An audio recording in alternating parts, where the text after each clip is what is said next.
All right, Cornerstone Coaching Academy listeners, we are starting a little bit of a new idea here, very small concept, and it's going to be kind of random. So I'll still be coming out with the weekly podcast on Monday, just to get you, the bigger topics, the things that are a little bit more in depth, and then I'm also going to come out with these little like mini ones that will just kind of be random and throughout the week.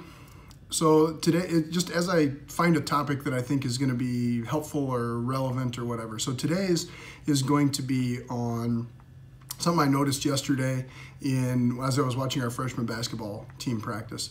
They're learning their offense, and they were going through it, and I assume, it's like the second or third day of practice, so it's new to a lot of them, although they probably learned some of it in the summertime.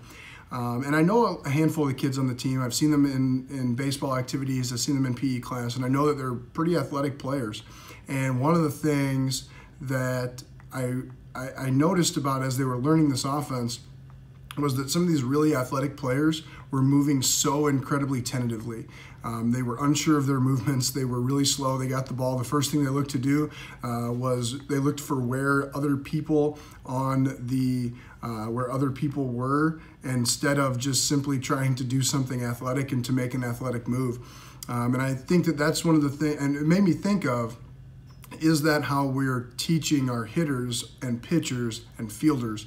Are we making them tentative by giving them so many things to think about as they're training, as they're in gameplay, and are we sucking some of the athleticism out of them? It was a really kind of an eye-opening experience to see how unathletic some of these kids look, who are very athletic. Now, I have no doubt that as they get more confident with their offense by the time they're juniors and seniors, it should look completely different.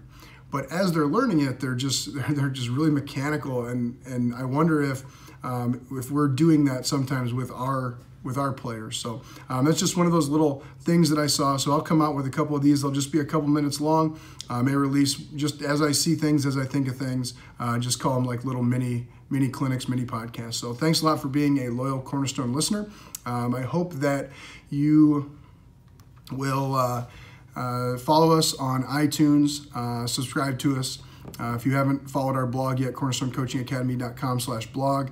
That's where you can find all of our other podcasts as well. I am at Coach K_Nelson on Twitter. You can follow me there to get some of our previous podcasts and some of our previous blogs as well. So thank you so much for being a listener. Have a wonderful week and never stop learning.